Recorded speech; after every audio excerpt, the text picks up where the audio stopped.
Snowpine Range, Colorado, 2046. I've never owned much.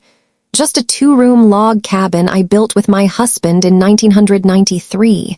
3 goats, a wood stove, and a homemade weather tracker that talked to the sky better than most people talk to each other. My name is Celia Harrington. I'm 70 years old, a retired data tech from NASA, a widow, a woman of quiet routines and a deeper kind of silence, the kind that echoes off snowy ridgelines and starlit rooftops. My husband Henry and I used to joke that we were the only ones in the Rockies still faxing things in 2030. But that little weather station we wired up by hand. It collected 33 years of uninterrupted mountain data, sent straight to federal satellites. NASA called it the most stubborn analog outpost in the Rockies. We took that as a badge of honor. On a cold Tuesday morning in March, I went under anesthesia for knee surgery. 12 hours on the table, another 6 in recovery. No phone, no voice, just quiet. And in that sliver of time when I was unconscious, drugged, and unable to speak, my grandson sold everything I had. I didn't find out from Ethan. I found out from the contractor who showed up 2 days later in a fluorescent vest, clipboard in hand. "Ma'am," he said, not even looking up from his digital tablet. "We're scheduled to begin demolition on Thursday. That solar rig needs to come down, the shed's going, and the goat enclosure, that's not part of the new development footprint." I stood barefoot on my own porch, crutches under both arms, watching a man I'd never met point at my life like it was expired inventory. That night, I called Ethan. He picked up on the second ring, cheerful as ever. "Nana, you're home early. How's the knee? Oh, and did you check out the apartment? They already delivered the fridge." There was silence on my end. He mistook it for confusion. "I sold the cabin while you were in the hospital. Just thought it was time. I mean, you can't live up there forever, right? But hey, I got you $19,000. Sent it to your old checking account. That should cover rent for the first year or 2. He said it like he'd handed me a bouquet of flowers. "You're welcome, by the way." What Ethan didn't know, and what would become his biggest mistake, is that I didn't actually own the land he sold. It belonged to the federal government. The cabin stood on leased land granted under a specialized atmospheric data program, which I'd been a participant in since 2013. Only one person was allowed to occupy it, and only with explicit approval from NOAA and NASA, meaning my grandson hadn't sold a cabin. He'd forged a federal lease. And now, he was about to learn what happens when you try to erase an old woman who knows how to read a contract better than most lawyers. I didn't cry. Not when the contractor called my goats off-grid landscaping hazards. Not when I saw my late husband's weather mast labeled as obsolete junk in a demolition report. And not when I stood in the freezing mud outside my own home while strangers measured it with laser levels and spoke in acronyms. But I did sit on the porch that night alone and watch the LED light on Henry's data logger blink in steady rhythm. Still alive, still recording, still waiting. That's when I realized the real fight hadn't even started yet. The next morning, I made 2 phone calls. The first was to Dr. Mira Sloan, a former NOAA colleague who now worked in private satellite security. The second was to Julian North, a lawyer who specialized in non-traditional land use violations. Translation, he once sued the Army Corps of Engineers and won. Mira answered on the first ring. She didn't say hello. "Celia, I heard, is it true?" I told her everything, the forged signature, the sale, the cabin, the blinking logger. There was a long pause. "Do you know who the buyer is?" she asked finally. I pulled up the title doc. Arcosphere Climate Systems, LLC. "They've been trying to get access to Pikes Ridge for 5 years, she said. "Your cabin sits on one of the most stable long-term elevation data points in the lower 48. It's priceless. They couldn't get permission, so they tried to buy it." And Ethan handed it to them on a silver platter. By noon, Julian had driven up from Boulder in a hybrid SUV, so clean it made my dirt driveway look like a war zone. He wore hiking boots, a gray overcoat, and an expression that said he knew exactly what kind of mess he was walking into. We spread the documents out on my kitchen table, the old one Henry built with pine slabs and galvanized screws. Julian scanned the forged lease papers. "This isn't just fraud," he said. "It's federal impersonation, unauthorized transfer of public use land, and—" He paused, holding up the last page. "And this right here, this is an electronic signature dated while you were under general anesthesia." He looked up at me. "That's attempted identity theft on a federal lease. We filed the injunction that same week. Julian submitted a cease and desist to Arcosphere. Mira had NOAA issue an emergency moratorium on all unauthorized activity in the region. Within 72 hours, construction was halted. Ethan's bank accounts were frozen, and the U.S. Department of Interior officially marked the cabin as site of interest in an active federal investigation. But I wasn't done. Not yet, because Henry didn't just build a weather station. He built a vault, and buried inside it beneath the old goat shed past the copper wiring and shielding was a 50-terabyte drive, containing 3 decades of raw atmospheric recordings, uncompressed, untouched, unduplicated, the only full copy. That night I opened the hatch for the first time in 11 years. Dust swirled, the power light flickered, and there it was, Henry's last message, scrawled on masking tape across the drive casing in his handwriting.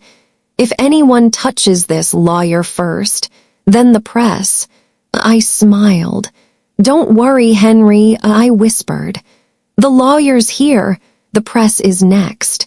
The courtroom was packed. Developers, reporters, scientists. A few of my former colleagues from NOAA sat in the back row, arms crossed, eyes narrowed. They knew what was coming, the others didn't.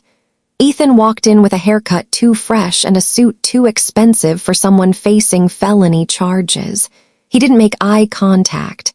Not with me, not with Julian, and certainly not with the federal judge, the one he'd assumed wouldn't even see this case.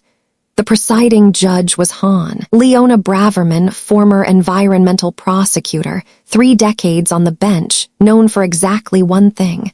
She doesn't raise her voice because she doesn't have to. The bailiff called the session to order. Julian stood first, calm and measured. His suit wasn't new, but his opening words were a scalpel. "Your Honor, my client, MS. Celia Harrington, is here today not because she sold her land, but because someone sold a lie and expected her to die quietly before anyone noticed." There was a long pause before the defense attorney cleared his throat and stood up.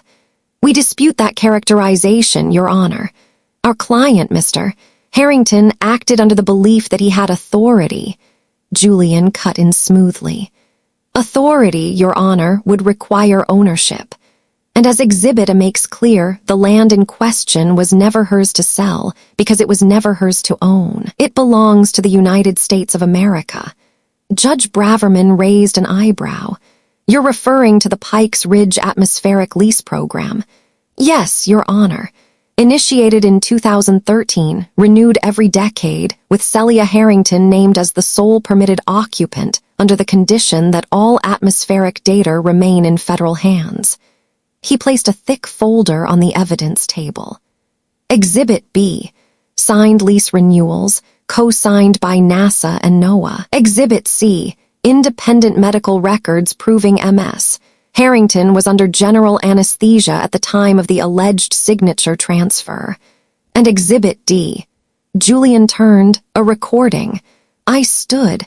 I had told Julian I wanted to be the one to present it, not because I needed drama, but because I wanted Ethan to hear my voice in a place where truth had the final word. I walked to the stand, hands steady, and pressed play. It was a phone call, Ethan's voice, recorded without his knowledge. "Look, she's not going to use that cabin much longer. I mean, she's old.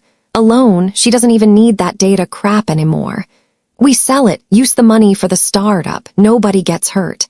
And if she freaks out, I'll just tell her I was protecting her. I turned it off.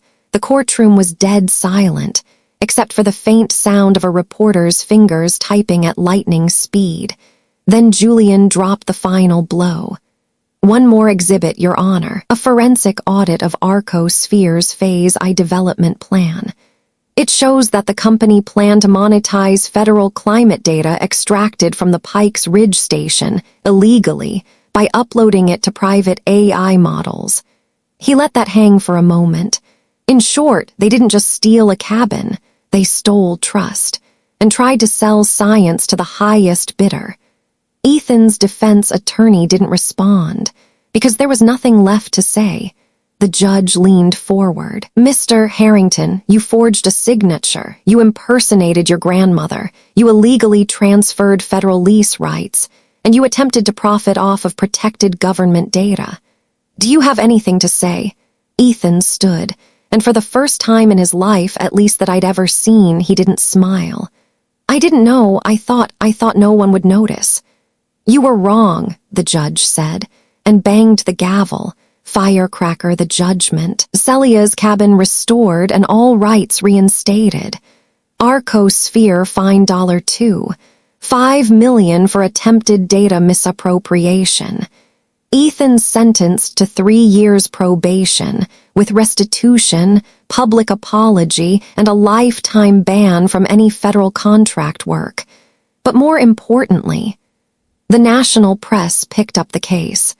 And for the first time in decades, Pikes Ridge, the little dot on the map Henry and I called home, became a symbol of scientific integrity and elder protection law. After the hearing, Julian turned to me. You didn't raise your voice once. Didn't need to, I said, stepping into the cold mountain air. The truth was loud enough. If you're ready, I can continue with a story of restoration, consequence, and what we leave behind when the storm passes. Spring came late to Pikes Ridge that year. The snow melted slower than usual. The wind was sharper, like it too remembered what had been stolen. But for the first time in months, I walked the trail up to the weather mast without a cane. No contractors, no surveyors, just me, and Henry's station still standing, still blinking. After the trial, the press requests flooded in. America's off-grid grandmother who took down corporate fraud. Woman, 70, wins federal case with a recording and a memory stick. I declined every interview, except one with a local public radio station whose reporter hiked 3 hours in boots to get to the cabin. She asked me what I planned to do with the land. I didn't answer at first. I just looked out at the ridgeline. The same view I'd had for 33 years. The same slope where Henry used to set up folding chairs and talk to clouds like they were old friends. I think it's time, I said softly, for this land to stop listening and start teaching. That summer, I met with NOAA, NASA, and the Department of Education. Together, we designed a plan not for another data station, not for a museum, but something better. The Harrington Ridge Learning Fellowship, a government-sponsored program to bring underserved high school students from across the country to spend 2 weeks living on the mountain. They'd learn about climate science, weather modeling, data collection, but they'd also learn how to live without Wi-Fi, how to split firewood, how to sit with silence, how to recognize what can't be measured but still matters. The first students arrived that October. 6 kids, 1 chaperone, all eyes wide. They asked me a million questions the first day. Did you really take your grandson to court? Did you really sue a startup company? Did you really have a data vault under your goat shed? I smiled. Yes, and yes, but I'd rather tell you how to use a barometer.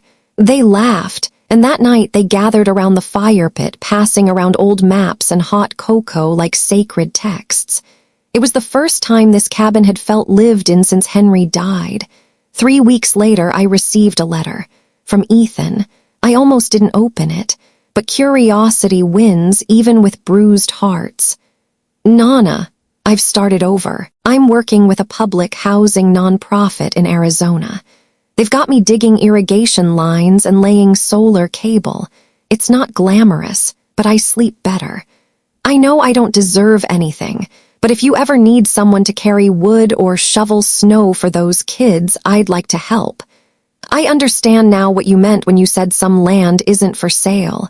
Some people aren't either. I'm sorry. Ethan. I folded the letter and tucked it into the back of Henry's field journal. Forgiveness doesn't come with one apology. It comes in hours, in years, in earned trust.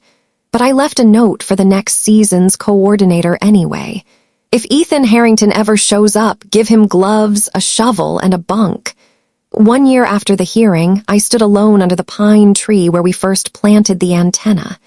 A brass plaque had been bolted into the stone. It read, "This site is dedicated to those who listen longer, speak later, and choose truth, even when no one believes them. The Harrington Ridge Fellowship, ESD 2047, by Celia and Henry." I didn't cry. But when the wind carried the sound of laughing students up from the trail, I smiled, because the storm had passed, and what remained was legacy.